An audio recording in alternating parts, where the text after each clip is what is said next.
my name is Rick Smellie. I'm the owner of Dell's Home Appliance and Mattress Center. We're located at 355 East Center here in Pocatello. We've been in business for over 40 years.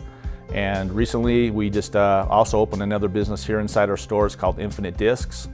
And inside here we have a whole array of disc supplies for the community, from beginner to professional. And we just invite everyone to come in and check it out. My dad started Dell's Mountain Electric, and he bought it in 1975 at an appliance store, and I was his on-call delivery whipping boy. I really didn't enjoy that much, it wasn't one of my favorite things to do, and so left, got into one of my careers there in retail at BYU, got my degree from BYU, and long story short, company I was working for, corporation went out of business, and I came back and 1997, so about 20 years ago, and then 2005 I bought Dell's Mountain Electric from my father, renamed it Dell's Home Appliance and Mattress Center in 2006. My first experience with disc golf, it was a phone call from my wife that calls me about my son Bryson and says, hey, Bryson's going to the hospital to get stitches. He was playing some type of frisbee golf, and his friend's dad hit him in the head with the frisbee, and he got stitches. So I was like, well, okay. I had no idea. And then my oldest son, Jace, after he graduated from high school and stuff, he started playing like obsessively. He'd play it, and I just thought it was the biggest waste of time. I just thought, what are you doing? You're crazy and wasting your time. And took me a few years to come around. And he got me out going one time when I started to play with him, and I was just like, yeah, this is fun. This is pretty. I don't know if relaxing is the right word. I guess if you're just having fun, it's relaxing. If you start competing, maybe it's a little more serious, but he got me involved in that. And he also, when he was at Utah State going to school, he started working for a startup that was called InfiniteDisc.com, and they decided, this was about 2012, they decided to start selling disc supplies online.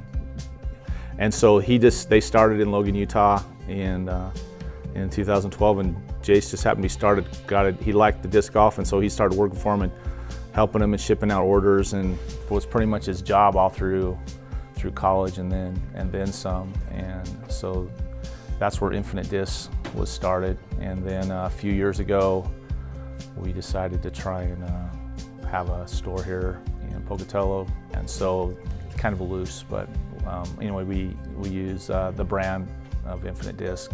They're the largest online distributor in the nation. And what was funny was these guys, when they sell these discs and do that, they know all about them, right? So you see all these discs around here. They have purposes. There's reasons for there's so many. It's meant to go a certain way. It's meant to go this way. If you throw it this way, if you throw it this much speed.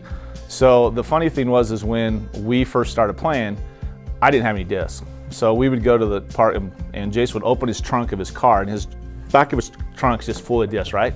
And he would do this. He would go, yeah, try this one. And he'd give me like 3 discs. And here's the funny thing was, I played like ultimate frisbee like when I was in high school and stuff, and I was like, oh yeah, this is easy, and it's nothing like it. And so I've basically spent the last 3 years breaking a lot of really bad habits that I got from throwing big frisbees that don't even work from throwing these discs. So first of all, you have this is really similar to ball golf, okay? So first of all, you have your putter. So this is your approach. So it's not designed to go very far. It has a big rim, meant to go straight. So it's something you would do. An average person would probably throw, they were inside 100 feet. Okay, now I'm not telling you the pros can take this thing and go throw it on a rope for 300 feet. Just think about ball golf too. If you play ball golf and maybe you take an 8-iron and you can go 100 yards with it, and and you watch the Pro Tour and some guy tees off on a 250 par 3 and drops it. Same thing. Pros do the same thing. It's all about speed. The other ones is you have what's called a mid-range, and the mid-range is one that you once again, it's kind of that. It's a little bit straighter flying, designed to go, and you don't. This is something, once again, you're probably inside 200 feet, maybe 250, just depending on the, once again, the person, the speed. Then the other ones are drivers, and then a driver is more flat, and it's designed for less wind resistance and more speed and more distance. And some of those, depending on what type of disc it is, they have what they call overstable, stable, and understable. And it's just you learning on which one works for you and getting your distance. And some of them are designed to dive off really hard. Some are designed to carry more and turn over and glide. And so it just depends. Everybody has to learn what works for them. No different than ball golf. You figure out what works for you, but it just depends on the person sometimes. We're fortunate here in Pocatello because we have an above average disc golf situation, and that has to do with a lot of the guys here around and those that played. But there's 5 courses. The best place to learn, and most people plan, is at Ross Park. It's a 9-hole park course. So if you throw the disc way to the right or the left, other than maybe not hitting somebody, you can usually go find your disc, and it's a great place to learn, right? So because if some of these other mountain courses, if somebody started playing disc golf there, they'd probably never go back. So that's the first one. The other one, there's one at Sister City Park, which is 9 holes similar to Ross Park, where it's up in the park, and then there's 9 holes out across into the sagebrush, which is a little more precarious, and a few juniper trees and stuff get in the way. One of the actually more, I guess I would not say more famous, but more well-known courses is actually is Bengal Ridge up above ISU off by on.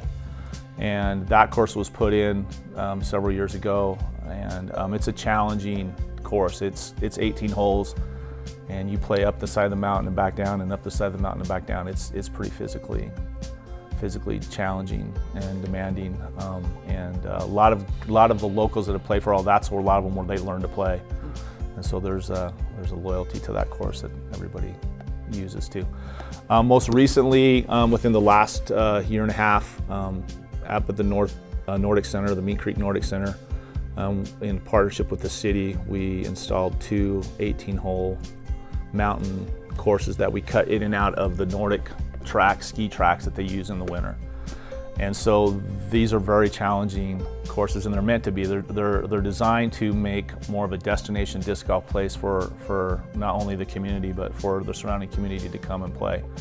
And so those are challenging courses. You have to know when the disc leaves your hand. You gotta have a pretty idea where you want it to, where at least you hope it goes. And but those are fun. Those are probably, the Nordic Center is probably my personal favorite place to play, because of sometimes the scenery is just phenomenal, and it's beautiful up there. It's quiet. You can pull up and there can be 15 cars in the parking lot, and you're like, where is everybody? And go out and play. It's like I said, it's challenging every time because it's not quite the same, and you've got to be able to know what you're doing and work on those shots. And so I enjoy that the most, though it is physically, you get some pretty good exercise. And that's one thing that's great about it too, is it's just it's you walking, and get some pretty good exercise just from playing. If you're talking about business and you're talking about your curve of growth and stuff, disc golf is just, it's in that rise, and it's going, infinitediscs.com, the websites, they've doubled their business probably every year since they've done. They're getting up there, and so that was part of our purpose for maybe doing it here, is this, just that demand and interest in the growth of the sport, and to be part of that growth, and just to provide stuff locally for people. So this has pretty much turned into kind of a labor of love for the community, and something that's unique, that really there's only a few places in the state. There's a store in Twin Falls, there's a store in Boise. So that's really the only places like this where specialty disc golf places where people can go. So it's kind of become a hopefully for the community. One thing we do in the winter here is, it's kind of funny, but we do what's called a putting league. And so we've made in the store here and down in the basement, we made 10 stations, which is kind of funny because everybody's putts between the appliances, down there and stuff. But we do a league once a week, and we do there's 10 stations. We go around twice. We throw five shots at each station. So basically you do 100 you do 100 shots, and so then you have a percentage when you're done. You know, if you made 75 of 100, you made 75% of your shots. So it's designed for technique and to help guys through the winter, just to get better. So it's just stuff you do for fun.